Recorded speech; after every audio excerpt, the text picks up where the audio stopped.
There we go. We're up and running.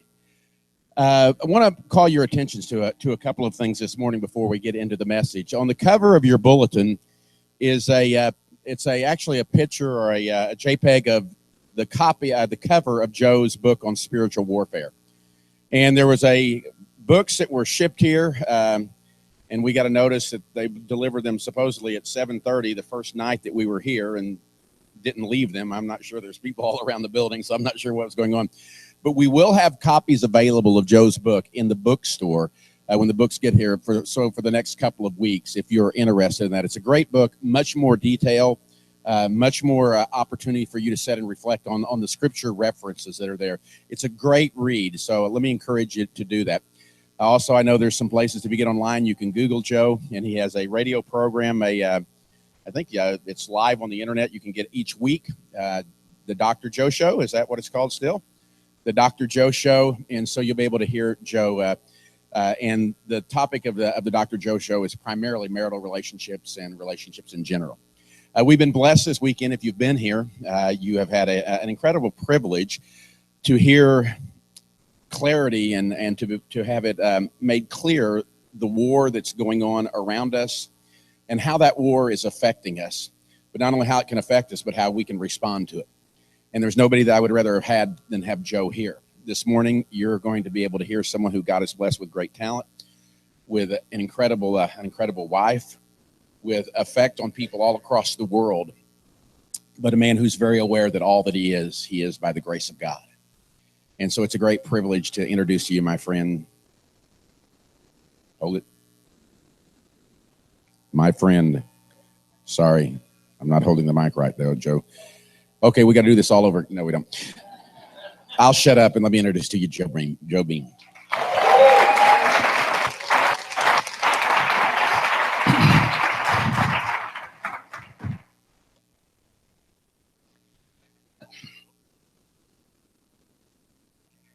Julie was working at a Days Inn just south of Montgomery, Alabama back in the 1980s. She was the night clerk there. Two men came in just before midnight and asked about a room. She turned to look to see if she had any vacancies, and when she looked back, she was looking at a pistol. They robbed whatever money was available there, and then they kidnapped her. They put her into their car, and they started driving south from Montgomery toward Mobile down I-65. And actually, they were pushing her over to the front seat, then to the back seat, then to the front seat, to the back seat, doing what they wanted to with her, until finally they got far enough south that they were done with that, at least. And so they pulled to the side of the road, drug her over the fence into the woods next to the interstate. They actually tied her hands on the other side of a little tree and then raped her again. She was waiting to die. She expected that any moment she'd be shot. As a matter of fact, she'd been expecting to die since they actually kidnapped her. The last thing the guy said, the one who was leaving her in the woods, the last one there, is that we'll call and tell them where you are.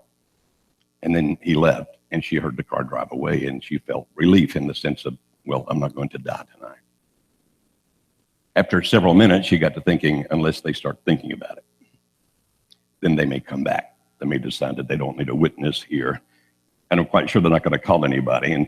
And she was strong enough to bend that sapling they had tied her hands on the other side of, and she finally got back across that fence. Her clothes were torn and tattered. It's well after midnight. She's trying to stop vehicles. Two cars go by, and they don't stop. I mean, I imagine the vision they saw of her was somewhat terrifying. A woman trucker came by, saw her, pulled over, took her to the nearest town. They took her to the hospital. They did all the studies. And they kept her all night long, as you would imagine. Her sister finally came and got her and took her back to Montgomery. Those two men continued their crime spree down 65, down through Mobile. They expected them to turn and go across Mississippi, but what they did was they actually turned and came back to Montgomery. And that's where they captured them. So I was sitting with her just outside the grand jury room. She was the witness they were going to have testify against the men. And she kept saying to me, why? Why? I mean, they kept going south. Why didn't they get arrested down there somewhere? I mean, why does it have to be back here? Why am I the one that will have to face them in court? She wasn't going to have to face them in the grand jury, you understand, but she would she would have to face them at trial unless they took some kind of a plea deal. And then she was saying, you know, I love Jesus. I go to church. I'm very active in my church. Why in the world would God let this happen to me? During those years in Montgomery, I did a radio program on Sunday nights on WLWI, which was the #1 station in town. It was a country station. It was on Sunday nights from 10 to 11. And one night I got a phone call from a young lady who said, and it was a call-in Bible answer question program. She said she was 12 years old. She asked me if I'd read about the girl in Tallahassee, Alabama, that was just a few miles up the road, who had been abducted and killed by her 16-year-old neighbor. Well, if you lived in Montgomery, you'd read about it in the papers. You'd seen it on the television. You'd heard it on the radio. And I said, yeah. She said she was my best friend. Our Sunday school teacher told us if we just loved Jesus and came to Sunday school, nothing bad would happen to us. Why did God let her die? Now, I want to see if I can answer that, but not just talking about how the devil's forces work, but talk about how God is at work in all of this, even when it appears that he is not. Any of you guys ever felt abandoned by God? And you guys ever been mad at God? I asked that once in a Bible class in Montgomery, Alabama. Anybody been mad at God? And one guy said, well, if I were, I wouldn't tell him. You know, I'd keep it a big secret. If I have time, I'm even going to show you in the Bible how God reacts when you get angry at him. As a matter of fact, God understands we will get angry at him. And often when we don't think God is at work, he is very powerfully at work. And we're going to come back and show you, well, with Julie in a few minutes. First, let me thank you for inviting Alice and me to be here. We really appreciate the opportunity. I love coming wherever Robert and Rita are because always God uses them in great ways and their kids and all of you great people. It's a pleasure to meet you. And it's always cool to come to a church where people have stories. What I mean by that is that some churches are just country clubs and nobody there has ever sinned. You do understand what I mean when I say that, right? They have sinned. They just all pretend they have not sinned. It's kind of good to be in a church where people recognize that life is real and sometimes it's dirty. Have you experienced that yet? So let me show you some Bible stories and then come back and explain what I'm talking about. If you have a Bible, you might want to turn to Genesis chapter 37. Genesis chapter 37.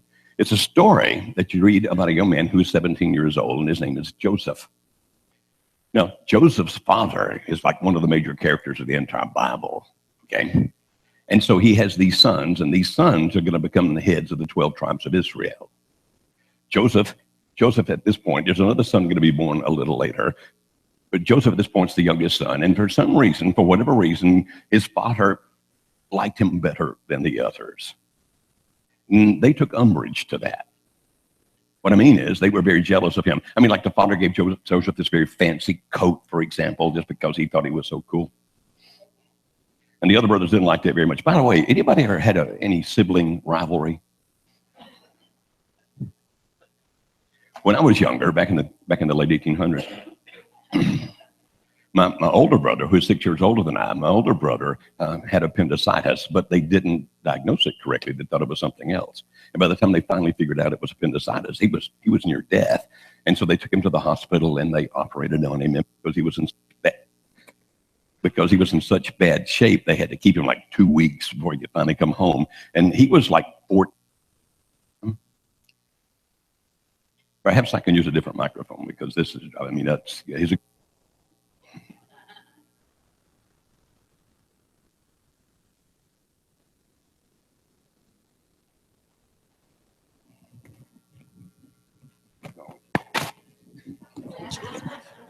Test. I'll just tell you something very interesting. It's kind of been a common pattern. Not every time, but many times I've ever been invited to a church to speak on spiritual warfare, the microphone's cut out. Seriously. I mean, all across the country. Just kind of interesting how that happens. It's almost like there's a demon in charge of electronics, you know?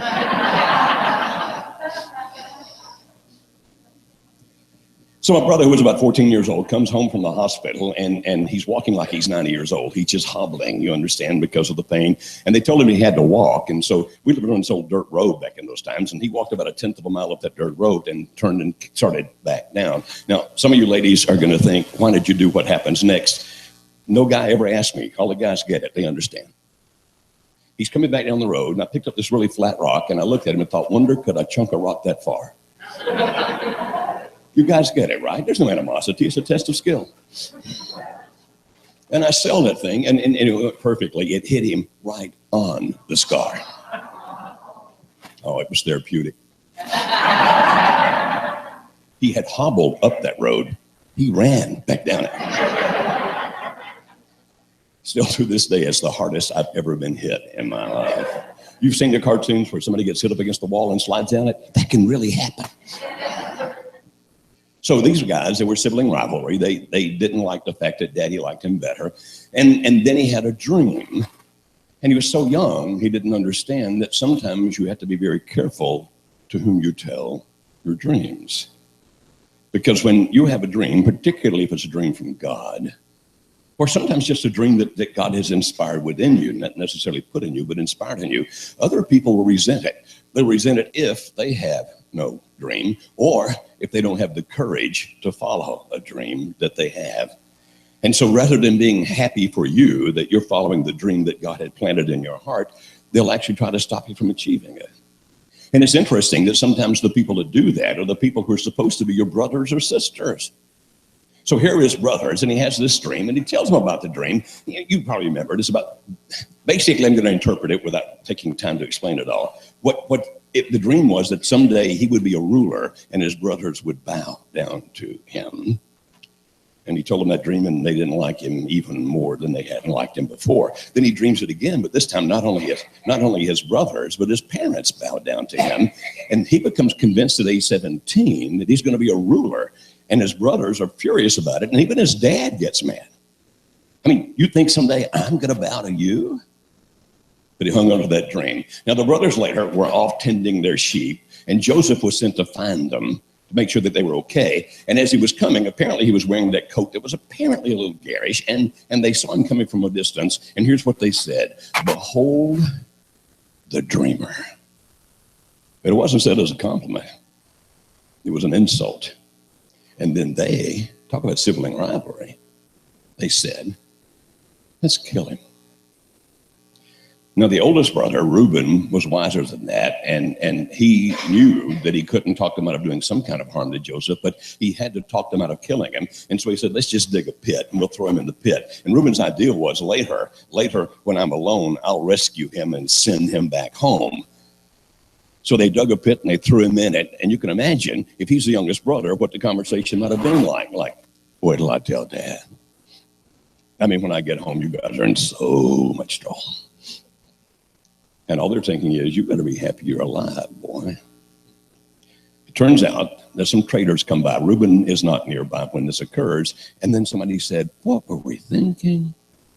We're going to kill our brother. You don't do that. We'll just sell him. We'll sell him as a slave." I have never been a slave. In case you're not aware of it, there are more slaves in the world today in history. There are actually slaves in America. They're called sex slaves. They're typically brought in from other countries and mutilated and controlled by feelings, but there are more slaves in the world than ever. Based on what little I have seen and heard about slavery, I don't know but what I'd rather be dead. These traders take him down. They finally get him to Egypt, and they sell him to this guy whose name is Potiphar. And so Potiphar now owns him. Now, if we were to interview Joseph back then, we'd say something like this: "You do realize you're going to be a slave for the rest of your life, right?" And he would say, "Well, no, I'm not." What do you mean you're not?" "Well, I'm going to be a ruler someday." You crazy. You're a slave, son. There's no way out of this. You're going to be a slave until you die. No, someday I'm going to be a ruler. And people would have thought he's nuts. But he was a very bright young guy. And as a very bright young guy, he kept doing good things until Potiphar finally just puts him in charge of everything: the house, the fields, everything else. And apparently, actually, the Bible says that he was handsome. The Bible actually says that he was handsome, which is true of everybody named Joseph. Yeah, but you laughed first. And because he was handsome, maybe 19, 20 years old, some of them in that range, and Mrs. Potiphar takes a liking to him. And you may remember the story, how she comes and makes a move on him. Anybody remember that story? She tries to seduce him, and he doesn't. Now, by the way, if anybody could have ever rationalized doing some bad stuff, Joseph could have.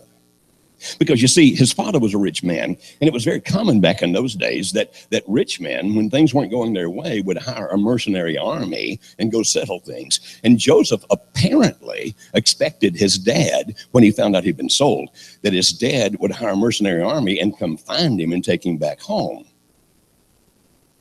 Daddy doesn't come. What Joseph doesn't know is Daddy thinks he's dead. The other brothers took that coat, ripped it apart, dipped it in animal blood, took it back, and threw it down in front of their father and said, "Is that Joseph's coat?" And they let him reach his own conclusion. Maybe they somehow justified lying by saying, well, we didn't actually tell a lie. We just let him reach his own conclusion. Is that your boy's coat? And he lamented the death of his son, so that's why Daddy didn't come. And sometimes, well, I actually heard one guy say, Joseph is the only major Bible character whose sin is not discussed. Every other major Bible character except Jesus, we see their sins. We see Joseph's as well. He did sin. We'll talk about it a little later, but it comes toward the end of the story. But I'll tell you this right now. He was bitter toward his brothers and even toward his dad. He didn't understand why his dad hadn't come. You understand? As a matter of fact, much later in the story, when he finally gets married and has a child, he'll name the first child a word that means forgotten. So he resists her. He could have justified it, rationalized it in all kinds of ways, but he resists her. And you remember that she then, oh, by the way, she grabbed it and he ran out of his clothes. Remember that? I asked a class one time of new Christians, what does that tell you about Joseph? And this young Christian said, he was the first streaker. Okay. He ran out of his clothes. And she, being offended because he had rejected, lied about him. Any of you guys ever been lied about? Oh, any of you guys ever been lied about when you did the right thing? And then people told everybody else you did the wrong thing? And people believed it? Defend yourself, because people love to believe lies. And the more scandalous they are, the faster they tell them. They just love to spread them everywhere. Oh, and they always get just a kernel of truth in it, because he was in a situation where he was being seduced, so that part was right, but she made it sound like he was the one doing the seduction. But to make it real, if you haven't experienced that yet, hang on. It's coming. It's coming. But Potiphar, being a proud man, doesn't throw him into the regular prison. Potiphar, being a proud man, throws him into the Pharaoh's dungeon. Now, imagine what a dungeon's going to be like. I mean, jail wouldn't be nice in this day and time. I've been into prisons to speak and talk to prisoners and those kinds of things. But imagine a dungeon back then where there's no outside light coming in. There's just a few torches hanging around. Oh, and there are no sanitary facilities. Occasionally, maybe to spread a little fresh straw, maybe. Imagine what a terrible place it was. But again, Joseph, because he's very bright and he keeps doing the right things, winds up running the prison as an inmate. Not because he had become the gangster in charge, but he was a trustee. They liked him. And then what happens, if you remember the history, and I'm almost done with Joseph's story, I'm going to show you what God does here. If you remember the history, this particular Pharaoh was capricious. He'd throw people in the dungeon, take people out of the dungeon. Remember the story of the butler and the baker, perhaps, if you've ever read in Genesis. He would throw people in and take people out. Sometimes he'd put them back in the position they were in before. Sometimes he'd kill them. I mean, this guy was nuts. So Joseph's there, but he's interacting with all the prisoners because he's running the prison. And then he's told about a dream. Actually, what happens, I'm skipping forward because of time, he winds up that Pharaoh gets the word, this guy can interpret dreams. And Pharaoh's having some very strange dreams. So he sends for him, and Joseph interprets the dreams. Oh, by the way, in the dungeon, if we'd gone to Joseph and said, you do realize you're going to die in here, right? He would have said, no, I'm going to be a ruler someday. Man, you're nuts. There's no way out of here. It's a life sentence. It's over. Accept it. Just accept it so you can have some inner peace. No, I'm going to be a ruler someday. You crazy. He interprets the dream. He's now 30 years old. He interprets the dream. This most powerful man in the known world at that time, at age 30. He's a ruler. He's bowing to him. Oh, and it's not just that God wanted to be a ruler. Because of the position he's in and what's about to happen with some famines coming, he winds up being able to save the Israelis. In other words, keeping the people of God alive so that someday down the line there could come a Messiah, and they needed to be kept alive. So God had worked all of this stuff so he'd be in the right place at the right time to keep all those people alive. Are you following? Now, let's go back to the story. How old was he when it started? 17. How old is he when he becomes a ruler? 13. I'm sorry. 30. How many years is that? 13. Okay, and you guys 17 years old? 17 years old. So if God comes to you and calls your name, what's your name, sir? JJ? Okay, God goes, JJ. Got a job for you. I'm going to make you the second most powerful man in the world. Will you take it? I've never had a 17-year-old say no. Because when you're 17, you can do it, right? Am I right? See, when you're older, you look at it and go, what does that mean? Am I right, guys? Like, what are the job responsibilities here? What does it pay? All kinds of things like that. And thank you, JJ. So God didn't ask a 17-year-old boy, because a 17-year-old boy might have just said yes, except then if Joseph happened to say, what's it going to be? Well, the first thing you got to do is learn how to be a grain farmer, and all you know how to do right now is raise sheep. Okay, where am I going to learn that? Slavery. Do what? Slavery. Is that like a university I haven't heard of? I mean, is that Auburn? No.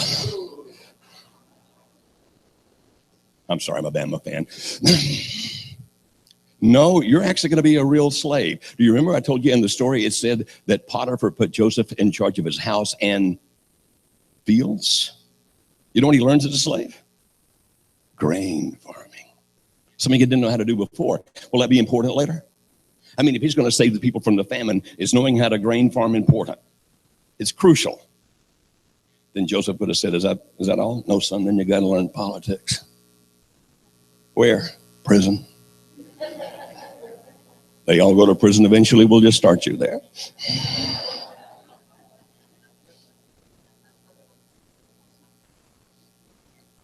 I used that line in one church, and the mayor was on the second row, and the mayor didn't think it was funny.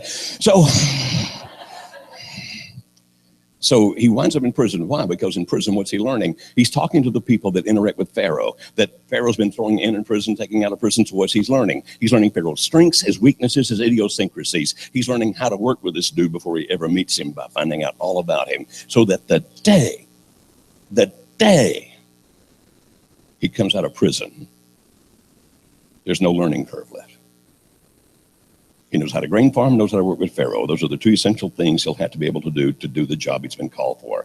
But it took 13 years to learn it. Now, I don't know about JJ and you other guys who are 17, but if I were 17 again, and God came to me and made that offer, and I said, okay, slavery and prison. Yeah. How long? 13 years. How long is 13 years to a 17-year-old? It's a lifetime, right? I think if I were Joseph, I would have said, thank you very much for the opportunity, but I'm pretty. You know what they do to pretty people in prison? So if we don't mind, would you take Issachar, Judah, Reuben, anybody but me? Don't make me go. So God doesn't ask. Because God sees the strength within us, we don't see within ourselves. When we doubt ourselves, God doesn't. When we get confused about him, he never gets confused about us. Isn't that cool? No, son, you're the one I want. But if I tell you what's coming, it's going to blow you away. So I'll just let you experience it a day at a time. And then when I get you where you need to be, I'm going to use you for this amazing thing. Oh, by the way, now, the devil and his forces, even though they're not mentioned by name, are definitely involved in this story. Now, remember we talked about, if you've been here over the weekend, we've talked about things like the passages where the devil or Satan incited David to do certain things and how he prompted people to do things. I mean, these are lots of verses throughout the Old and New Testament, how the devil motivated people to do things. And so we look at this and go, do you think the devil's involved in the brothers' activity? Well, they're definitely doing things that are evil. Would you agree? And why would he do that? Because if the devil's watching, and if he himself is not, you understand that because there are 7 billion of us on the planet, the devil will not know your particular name unless, I mean, he'll have angels that will. You understand? There's bad guys who will know your name, but there's a lot of them out there. I mean, he's at the top, then those that work for him, like the princes, and then et cetera, et cetera. Somewhere down the line, there's somebody who does know your name. And if ever the devil knows your name, it's because you have become such a warrior for God that they talk about you. And if the devil knows your name, life is going to be difficult. Why? He hates the Father. In Revelation 12, it talked about this way. He hates the Father, so he attacked. When Jesus became a human being, a baby, he attacked. Michael protected him, so the baby Jesus was not killed. And Revelation 12 says, so he turned on those who would follow the child. Guess who that is? Why is he after us? He hates the Father. He hates the Son. He hates the Spirit. He hates those people that follow God. Plus, they're just mean. You ever seen somebody so mean that they just enjoy inflicting pain? But even then, they may not know who you are unless you become a true warrior. I mean, a mighty warrior. I mean, a warrior that becomes so powerful. And apparently, Joseph was like that. They saw this boy at 17 and thought, we better watch him. And now they realize, because he's telling this dream, and they're going, what if God gave him that dream? We got to stop this boy. So how can we come at him? We'll come at him first through his family. And you guys had that happen yet?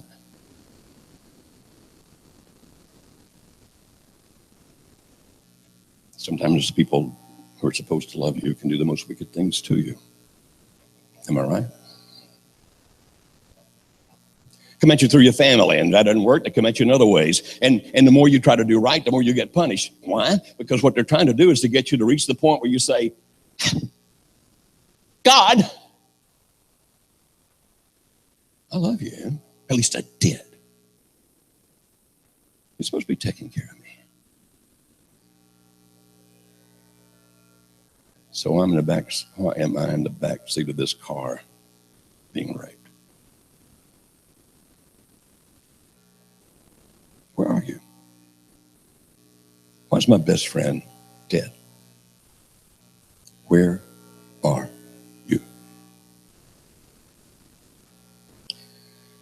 If you're thinking, you think God may be letting me be trained by the bad guys who don't know what they're doing? I mean, they think they do, but they don't. That certainly happened with Joseph, wouldn't you think? I mean, you got to think that the devil's forces, when he sold into slavery, go, yes! Then he begins to prosper. Hit him again. Dungeon, yes! We're done with that boy. He's out of the picture. Next thing you know, he's saving the world. Right? You think they go, God often uses the evil's forces' ignorance against them. They cannot know everything that's going to happen. As a matter of fact, Peter said that when the angels were doing prophecy to the prophets, they longed to look into them. What that means is they really wanted to understand them, but they didn't. And so Joseph was trained. But you know what? So was Julie. Oh, it was a horrendous experience. I wouldn't wish it on anybody. I mean, Alice and I have 3 daughters. If somebody raped one of my daughters, I might have to be talking to you from a prison, because my first reaction would be, well, you know what my first reaction would be. Turns out that Julie actually wound up writing an article, just one article for the Montgomery Advertiser that they asked her to about her experience, and she did. It's pretty graphic. It's in my book, Sing the Unseen, that will come if you want to read it. It's in there. Or Max Lucado actually put it in one of his books as well. And you can read that article that she wrote. And then when she got to the end of that, she said, people ask me, where was God? I'm not going to tell you much about her answer. If you get the book, you read it. If you can't afford the book, borrow your neighbors and don't get it back. Read the book. That makes them buy another. Okay, so what happens? I'm kidding. She said, I believe that God gave me a choice, but he also gave them choices, and our choices clashed. They're in prison. Somebody invited her to come speak to a group. First, it was a law enforcement group. Julie, would you come talk to us? She discovered a gift and a talent she didn't know she had. Turns out, she's a tremendous speaker. And so from that, it led to another law enforcement group, to another law enforcement group, which then led to somebody saying, Julie, we need you to come over here and work with our nonprofit, which helps crime victims. And then she grew to the point that she actually was the head of that nonprofit. And now it's not just law enforcement groups, it's other groups, like churches and people. We're inviting Julie to come speak. And so she's taking that pain and using it to help others. She's actually doing a lot of good for people that probably would have written God off had it not been for somebody who says, I know how that feels. I've been right there. Let me tell you how I found God in this. And let me tell you how my life has been blessed because of it. Now, I hate what happened to me. But thank God that he's turned my misery into a mission. Now, Robert said it up here earlier. It's not always just what other people do to you. Sometimes God watches your choices and sees, oh man, you're messing up. It's going to be a lot of pain. But I still love you. And when you finally realize that I'm here for you, I'm going to take your misery and turn it into a mission as well. Anybody discovered that yet from the things you did wrong?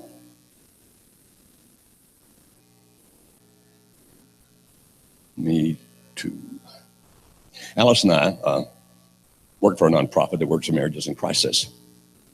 We do intensive 3-day workshops. There's actually one happening this weekend in Austin.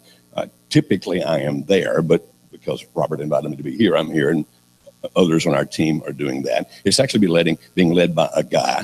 That particular one led by a guy that workshop actually helped save his marriage a few years ago after what he had done back. And I'm not going to tell you all the details about this. Just there's no reason to, except to tell you that Alice and I were married 15 years the first time. Then we divorced.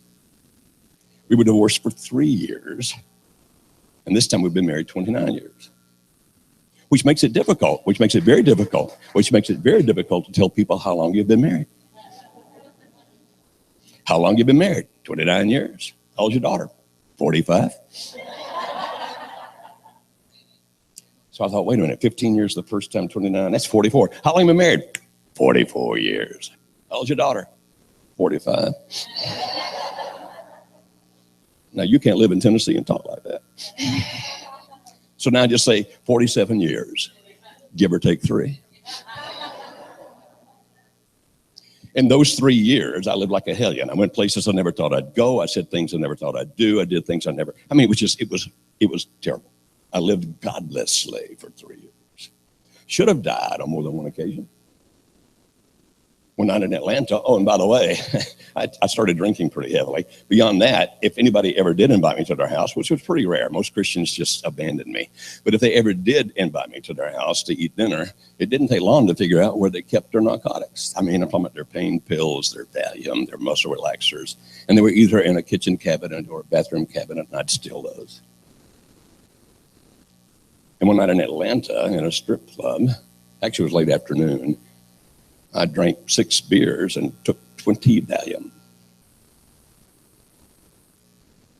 Just didn't want to hurt anymore. The next time I woke up, it was dark. I was in Oxford, Alabama. The reason I know this is because I know where that McDonald's is. I was in Oxford, Alabama, driving across the sidewalk, and people were running from me. The next time I woke up, it was 5:30 in the morning, and I was in front of my attorney's office in Birmingham, Alabama. I have no memory of any of those drives. No. I had a key to my attorney's office. The reason I did is because a few years earlier, I had led him to Jesus, and he'd given me a key. So I opened the front door of his office. It's like 5:30 in the morning. I got as far as his receptionist's desk before I passed out again. He was the first guy in that morning, about 7:30. He came early. By the way, I was on a pure alcohol and drug diet by that time. And you've seen people with beer bellies, but if you don't do anything but drink alcohol, you lose weight. So I was pretty thin back then, and he came in, plus he's a big guy. He could smell the alcohol. He didn't know about the pills, so he just picked me up, put me in his car, took me home, put me to bed.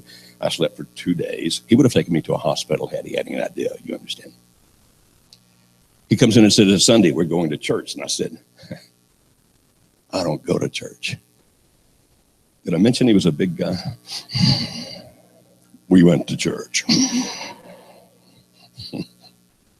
I kept falling asleep.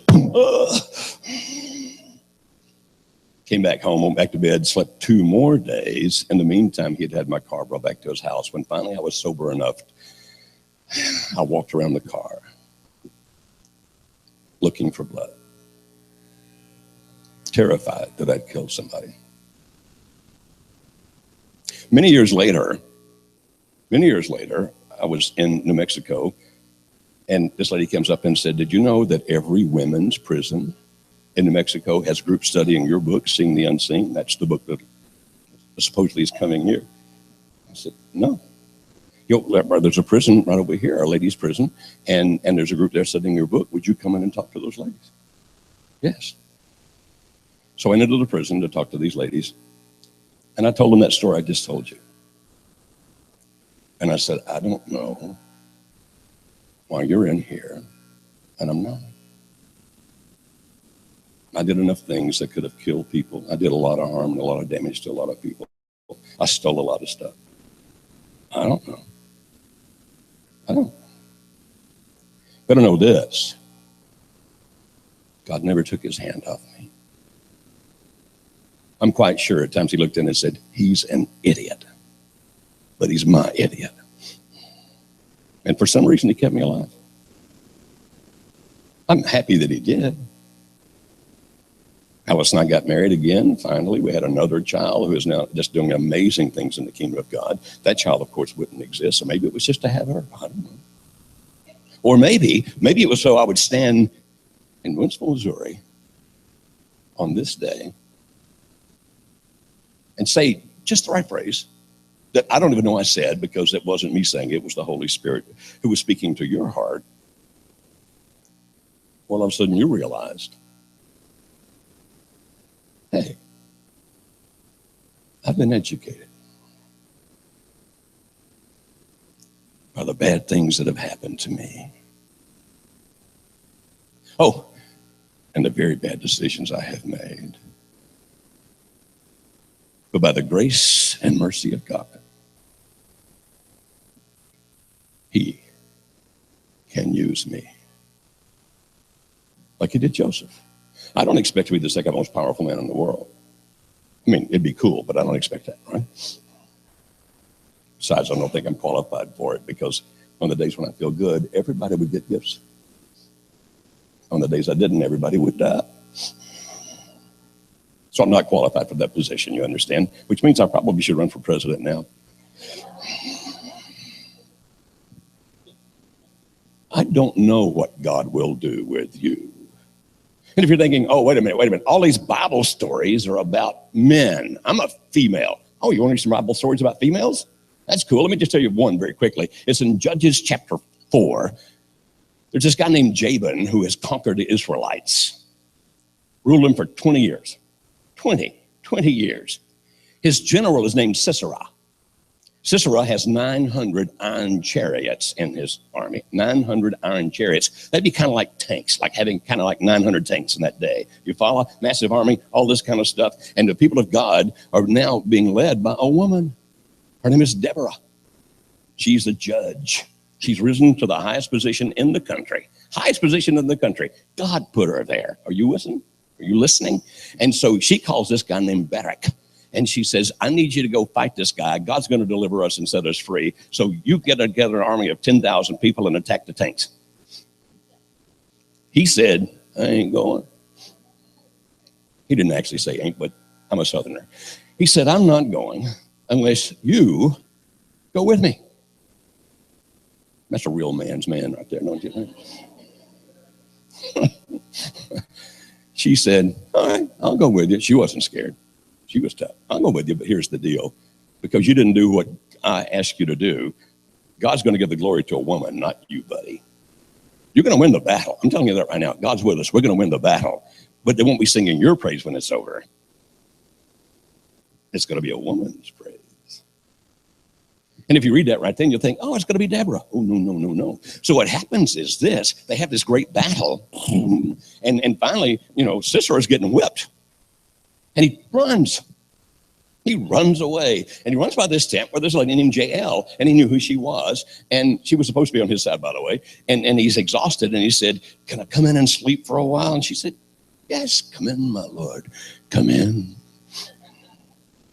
He asked for water. She gave him some milk. I've heard that milk puts some people to sleep. I don't know. She gave him some milk.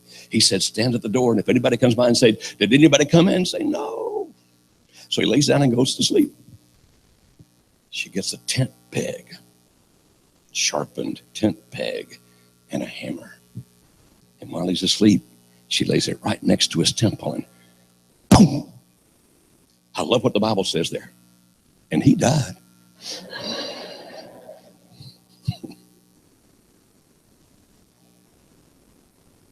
It makes no difference if you're a man or a woman. If you're saying, oh, but I'm young. Well, Joseph was 17 when it started. Well, I'm younger than that. Cool, David was 15. King David was 15 when he killed the giant that the entire Israeli army was afraid to fight. 15 years old. It's so cool because you see some more of the devil's tactics there. What happened was these guys, the bad guys, lined up on this side of the valley, and the Israelis lined up on that side of the valley. Okay, are you following? And what they would do is rush down and fight each other. But these guys hired a mercenary whose name was Goliath, who was 9 feet 6 inches tall. Big dude. Okay? I mean, huge. His breastplate weighed 125 pounds. Follow this. According to the anthropologists, the average Jewish guy back then was 5'3". He's 2 Jews high.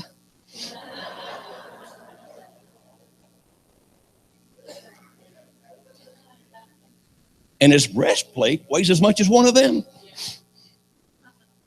And so what they do is they line up every day and start getting their battle cries, get their adrenaline up.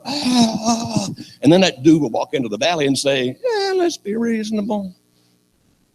Rather than any 2-army fight, I'm the champion from this side. You get your champion, bring him down here. We'll fight. And whoever happens to win will be the winner. And the Israelis all turn and look at their leader, who is taller than any other Jew. This guy's a head and shoulders taller than other men, and his name is Saul, and he's the king. So this guy's probably like 6'3", and they turn and look at him, and he's in his tent, planning. Well, if we did this, and if we did that. I love it. Don't you just love it when the leaders of God, rather than fighting, just plan? Did you hear the sarcasm in that? I want to make sure you heard the sarcasm in that. We'll just talk about it. Somebody go fight the giant. He'll kill us. David shows up. He's 15 years old. He hears the battle.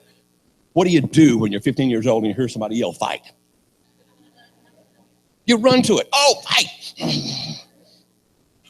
He runs up there and he hears this giant, and David says, which one of you guys going to kill the giant? And they said, shut up, boy. He said, I can do it. You what? He tells the king, I can do it. You're 15 years old. If the average is 5'3", let's say he's 4 something, right? He's this little dude. I can do it. So the king says, cool, come put on my armor. The king's 6'3". The armor doesn't fit. I think there's a story there, by the way. Sometimes you guys will be asked to fight in our armor. Say no. Don't fight it our way. Culture keeps changing. Life keeps changing. You live in a much different world than the one I grew up in. Believe it or not, there was no internet. No smartphones. We had one phone in the house. It was wired to the wall in the kitchen. You had to go in there and spin a little dial to call somebody. You know what the remote was? Me. We had 3 channels. They would say, turn it to the other channel. You live in a different world than us. Don't wear our armor. Plus, if I were you, I wouldn't be that impressed with our victories. We need a giant killer. Because there's some giants out there. David says, can't wear it. Went down, he had a slingshot, not like the slingshots I shot as a kid. It's a different kind of thing. They spin it. It would go about the speed of a .22 bullet, by the way. And he goes down there and gets that, and he stops at the creek and gets 5 smooth stones. I love the Bible classes when they ask the questions nobody knows the answer to. Why did he pick up 5? When I don't know the answer, it's fun because I just make one up. Goliath had 4 brothers. Oh. Well, actually, he did, but they weren't there. So he starts walking to the giant, and the giant looks at him and goes, am I a dog? Did you send a boy out here to fight me? He's offended. Then he says to David, I'm going to cut your head off. Some 9.5-foot tall dude tells me he's going to kill me. I'm going to believe him. What about you? I mean, it would scare me to death. Like, I got to go. I don't know why I'm out here. I'm 15. Here's what David says. I'm going to paraphrase. You've done it now. You done made me mad.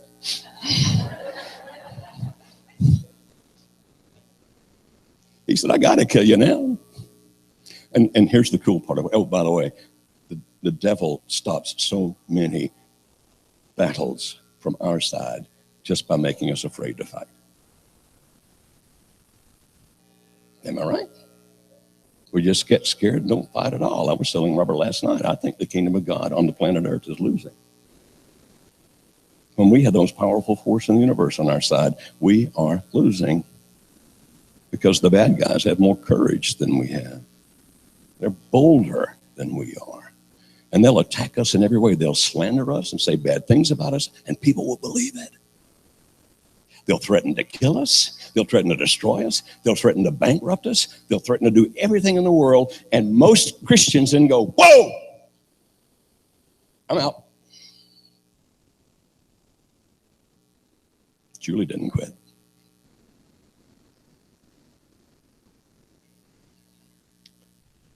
You've done enough bad stuff to me. I'm not scared of you anymore. God is in me. You're in prison. I'm on a platform. That's what Julie is.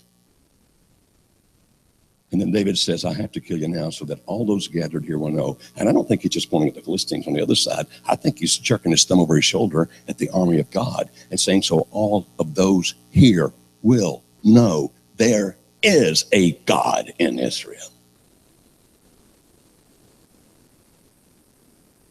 I can imagine 2 Philistine soldiers watching thinking, that boy's dead. I mean, he's going to kill him. His sword was so big. I mean, it was just Goliath's sword. It was amazing, okay? And so what happens is David puts that rock, boom, hits Goliath. Goliath goes down, boom.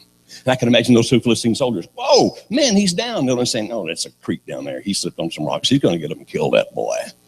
And David runs over and pulls out his sword. This sword is so huge, all he got to do is get it up. It's coming down. And severed diplomatic relations between Goliath's head and body. And he picks up his head. I think I can see those Philistine soldiers going, I don't think he's getting up. So what do? They ran. And the army of God finally had courage and charged into the valley, ran behind them. had a great victory for God that day because a 15-year-old boy believed in the power of God. You say, but what if he had died? He would have died courageously. He would have gone to heaven. And who knows, even that might have inspired his brothers, who had already turned on him, and the army of God, just by watching his death, to rush in and fight the battle. You understand, even in his death, it might have been an amazing victory. Are you following what I'm saying? Well, I don't have time to tell you about what God does when you get mad at him. Just believe me when the Bible says he's a big boy. He understands it. But here's the good news, the power on our side. The God of the universe is with us. And no matter what the bad guys do to us, and some of us will die. Some of us will be bankrupt. Some of us will be slandered. Some of us will be raped. But faith is the victory that overcomes the world. We can still win. We can still win. We can still win. But I think it's got to be you. And we'll fall.